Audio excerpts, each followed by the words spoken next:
TEST-3. This is the IELTS listening test. You will hear a number of different recordings and you will have to answer questions on what you hear. There will be time for you to read the instructions and questions, and you will have a chance to check your work. All the recordings will be played once only. The test is in 4 parts. At the end of the test, you will be given 10 minutes to transfer your answers to the answer sheet. Now turn to part 1.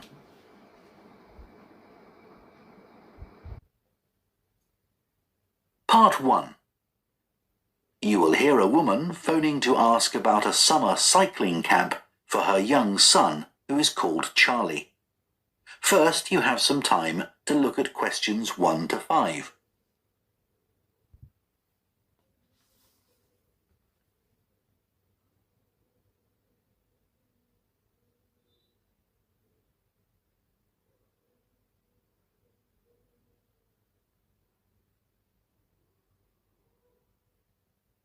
Now listen carefully and answer questions 1 to 5. Hello, Junior Cycle Camp. Jake speaking.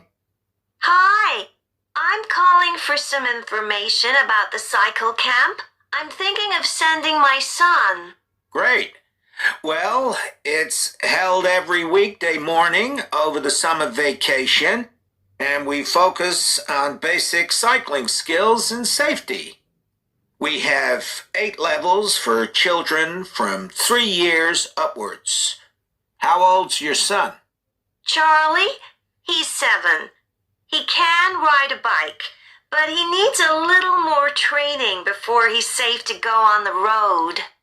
He'd probably be best in level 5. They start off practicing on the site here, and we aim to get them riding on the road. But first, they're taken to ride in the park, away from the traffic. Right. And can you tell me a bit about the instructors? Well, all our staff wear different colored shirts. So we have 3 supervisors, and they have red shirts. They support the instructors, and they also stand in for me if I'm not around. Then the instructors themselves are in blue shirts, and one of these is responsible for each class. Okay. In order to be accepted, all our instructors have to submit a reference from someone who's seen them work with children. Like if they've worked as a babysitter, for example.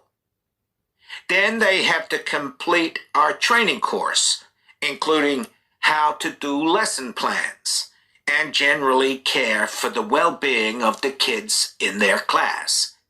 They do a great job, I have to say. Right. And tell me a bit about the classes. What size will Charlie's class be? We have a limit of 8 children in each class, so their instructor really gets to know them well. They're out riding most of the time, but they have quiet times too, where their instructor might tell them a story that's got something to do with cycling, or get them to play a game together. It's a lot of fun. It must be. Now, what happens if there's rain? Do the classes still run? Oh yes, we don't let that put us off. We just put on our waterproofs and keep cycling. Before you hear the rest of the conversation, you have some time to look at questions 6 to 10.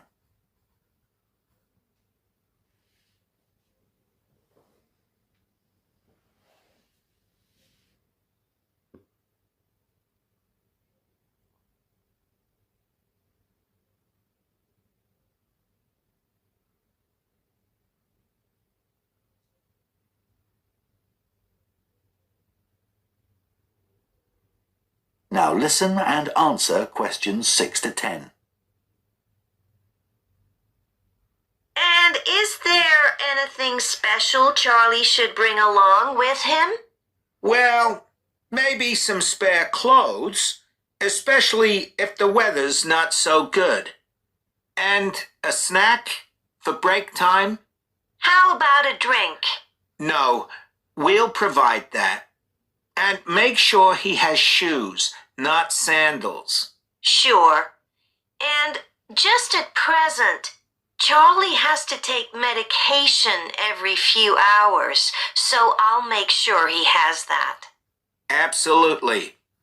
Just give us details of when he has to take it, and we'll make sure he does.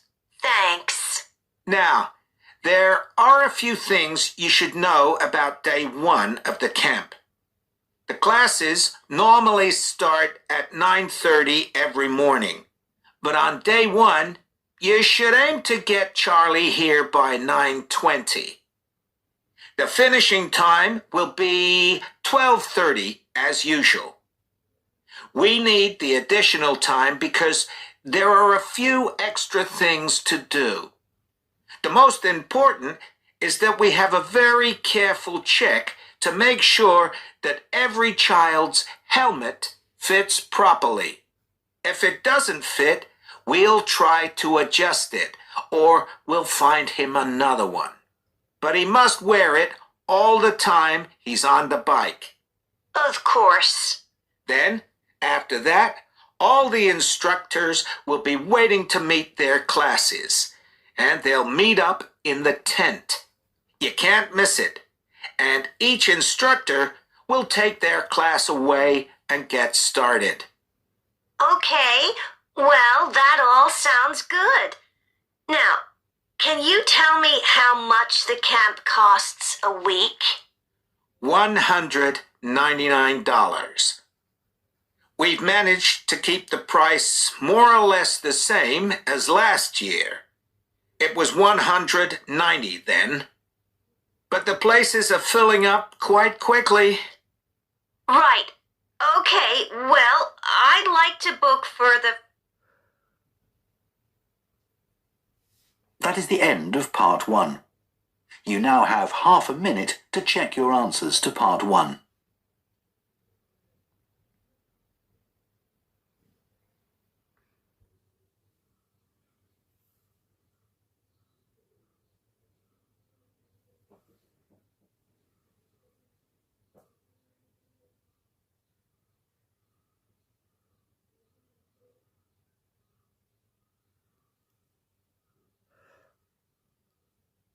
Two. You will hear a recruitment officer called Megan Baker giving a talk at a jobs fair about opportunities for those interested in the food and agriculture sectors. First, you have some time to look at questions 11 to 14.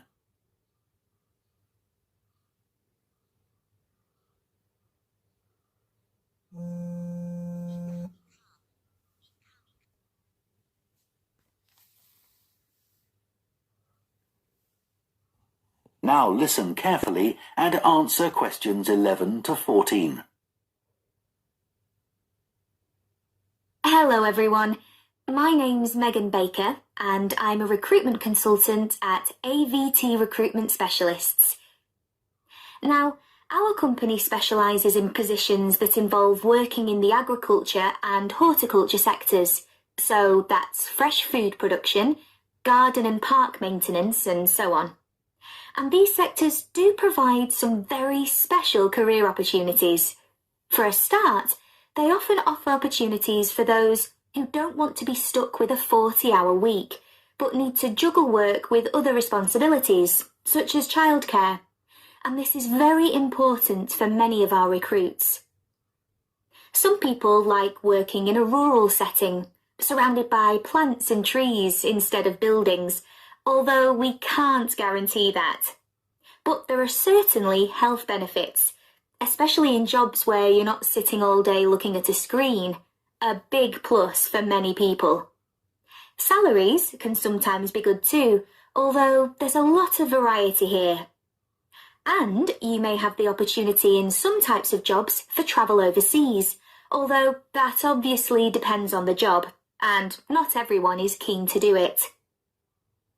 Of course, working outdoors does have its challenges. It's fine in summer, but can be extremely unpleasant when it's cold and windy. You may need to be pretty fit for some jobs, though with modern technology, that's not as important as it once was. And standards of health and safety are much higher now than they used to be, so there are fewer work-related accidents. But if you like a lively city environment surrounded by lots of people, these jobs are probably not for you. They're often in pretty remote areas. And some people worry about finding a suitable place to live, but in our experience, this usually turns out fine. Before you hear the rest of the talk, you have some time to look at questions 15 to 20.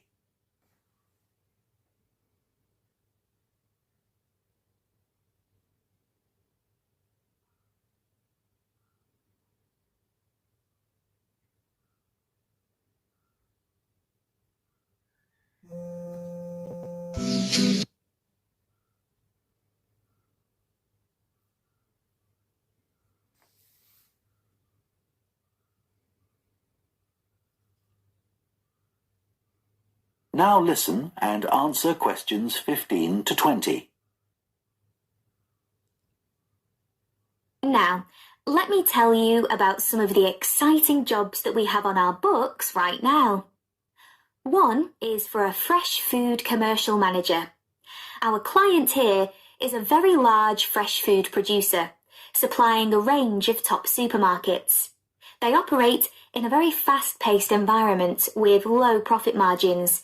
The staff there work hard, but they play hard as well. So if you've a sociable personality, this may be for you.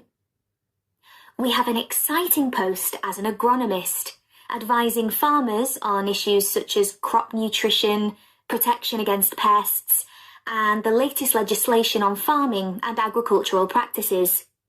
There are good opportunities for the right person to quickly make their way up the career ladder, but a deep knowledge of the agricultural sector is expected of applicants.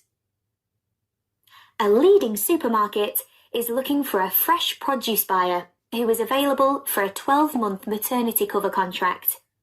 You need to have experience in administration, planning and buying in the fresh produce industry, and in return will receive a very competitive salary. We have also received a request for a sales manager for a chain of garden centres. You will be visiting centres in the region to ensure their high levels of customer service are maintained. This post is only suitable for someone who is prepared to live in the region. There is also a vacancy for a tree technician to carry out tree cutting, forestry and conservation work. Candidates must have a clean driving licence and have training in safety procedures. A year's experience would be preferred, but the company might be prepared to consider someone who has just completed an appropriate training course. Finally, we have a position for a farm worker. This will involve a wide range of farm duties, including crop sowing and harvesting, machine maintenance, and animal care. Perks of the job include the possibility of renting a small cottage on the estate and the chance to earn a competitive salary. A driving licence and tractor driving experience are essential.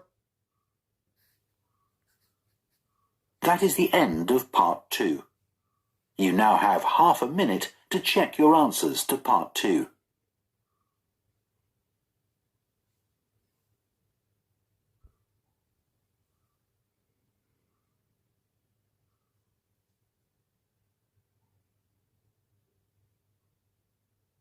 Three. You will hear two food science students called Adam and Rosie starting to plan their presentation on diet and obesity. First, you have some time to look at questions 21 to 24.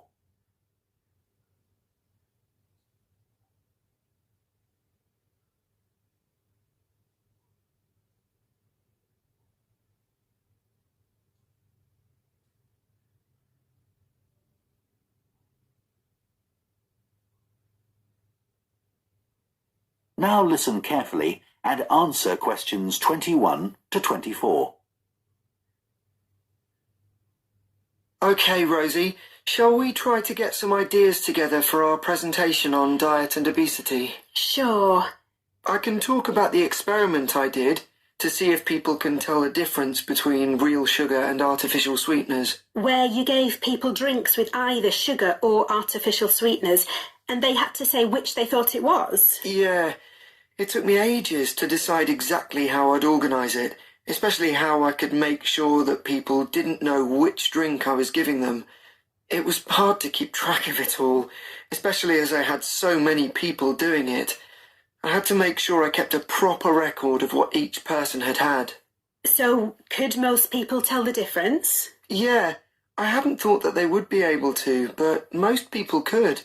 Then there's that experiment I did, measuring the fat content of nuts, to see if the nutritional information given on the packet was accurate. The one where you ground up the nuts and mixed them with a chemical to absorb the fat? Yes. My results were a bit problematic. The fat content for that type of nut seemed much lower than it said on the package.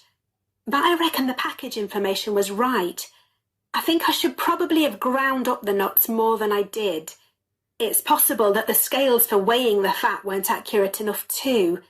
I'd really like to try the experiment again sometime. Before you hear the rest of the discussion, you have some time to look at questions 25 to 30.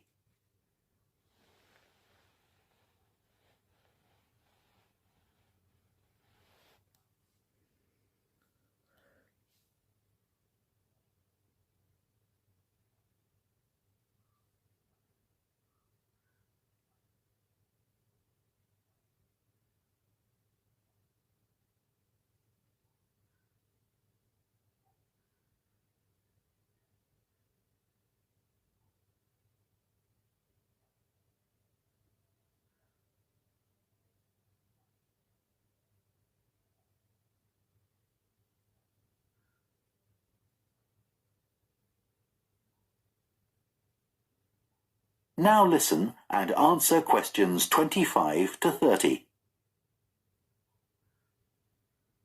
So, what can we say about helping people to lose weight? There's a lot we could say about what restaurants could do to reduce obesity. I read that the items at the start of a menu and the items at the end of a menu are much more likely to be chosen than the items in the middle.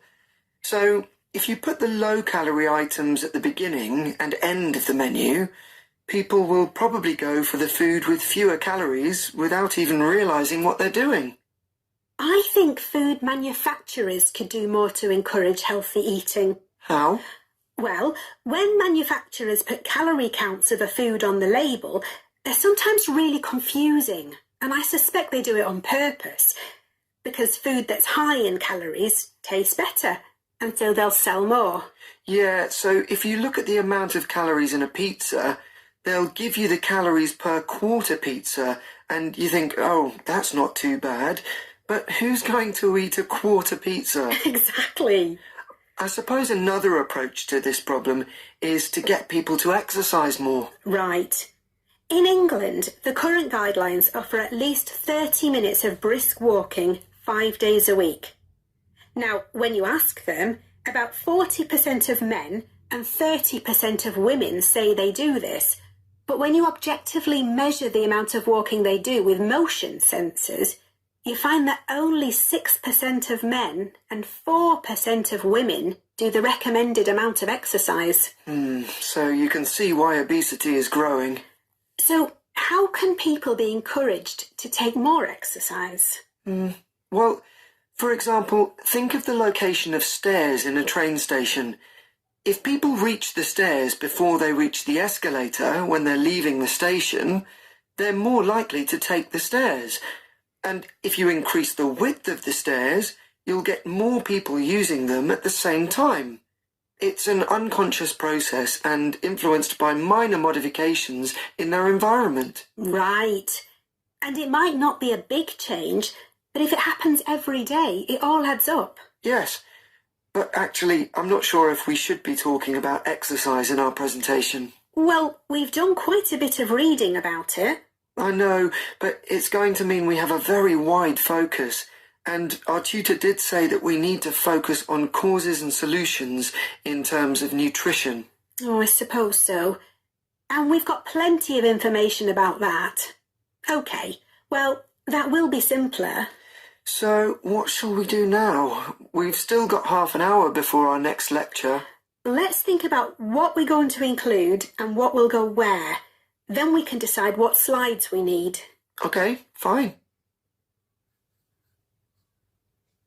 That is the end of part 3. You now have half a minute to check your answers to part 3.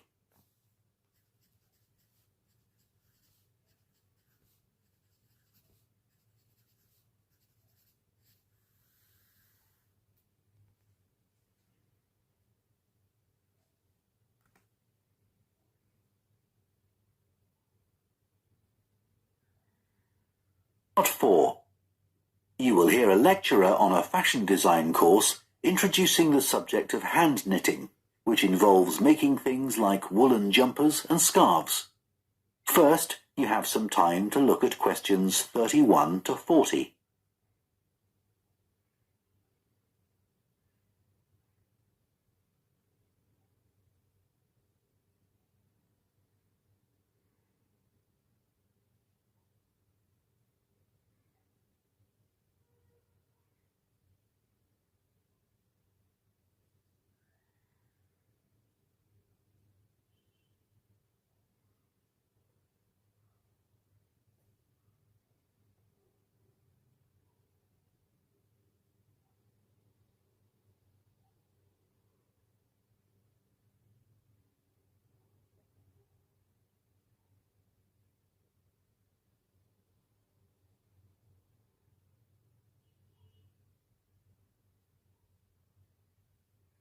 Now listen carefully and answer questions 31 to 40. Good morning, everyone. So today we're going to look at an important creative activity, and that's hand knitting. Ancient knitted garments have been found in many different countries, showing that knitting is a global activity with a long history. When someone says the word knitting, we might well picture an elderly person, a grandmother perhaps, sitting by the fire, knitting garments for themselves or other members of the family. It's a homely image, but one that may lead you to feel that knitting is an activity of the past. And indeed, during the previous decade, it was one of the skills that was predicted to vanish from everyday life.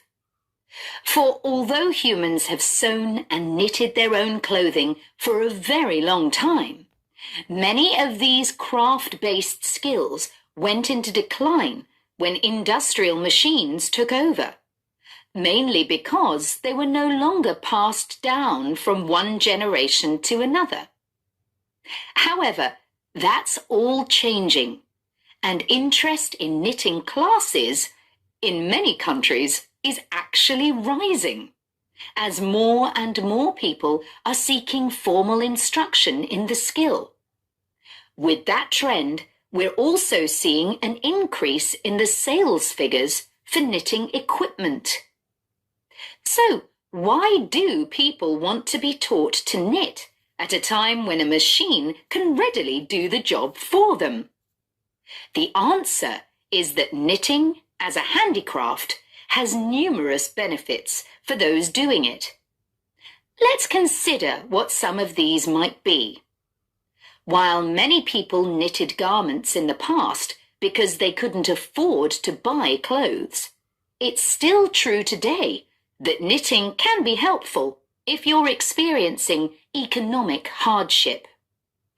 If you have several children who all need warm winter clothes, knitting may save you a lot of money. And the results of knitting your own clothes can be very rewarding, even though the skills you need to get going are really quite basic, and the financial outlay is minimal. But the more significant benefits in today's world are to do with well-being. In a world where it's estimated that we spend up to 9 hours a day online, doing something with our hands that is craft-based makes us feel good. It releases us from the stress of a technological, fast-paced life.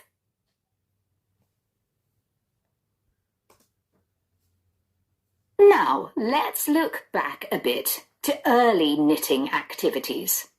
In fact, no one really knows when knitting first began, but archaeological remains have disclosed plenty of information for us to think about.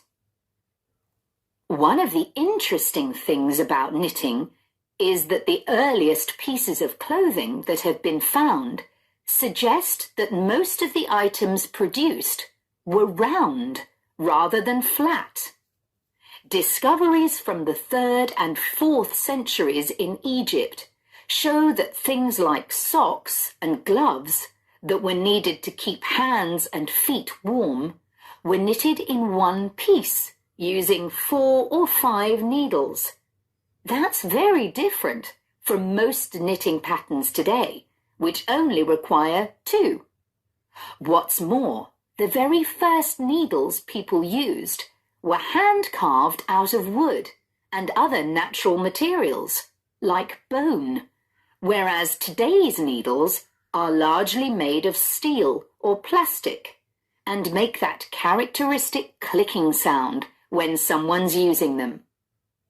Ancient people knitted using yarns made from linen, hemp, cotton, and wool, and these were often very rough on the skin. The spinning wheel, which allowed people to make finer yarns and produce much greater quantities of them, led to the dominance of wool in the knitting industry, often favoured for its warmth. Another interesting fact about knitting is that because it was practiced in so many parts of the world, for so many purposes, regional differences in style developed. This visual identity has allowed researchers to match bits of knitted clothing that have been unearthed over time to the region from which the wearer came, or the job that he or she did.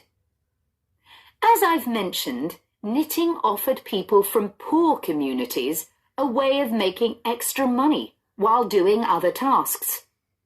For many centuries, it seems, men, women, and children took every opportunity to knit, for example, while watching over sheep, walking to market, or riding in boats. So let's move on to take... That is the end of part 4. You now have 1 minute to check your answers to part 4.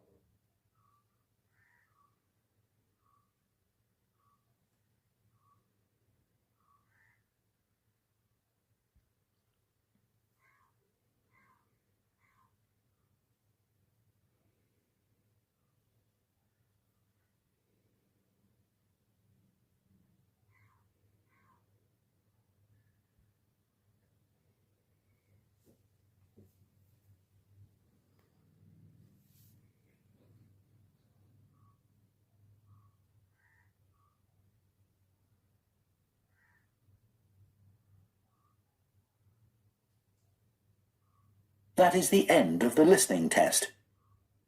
In the IELTS test, you would now have 10 minutes to transfer your answers to the answer sheet.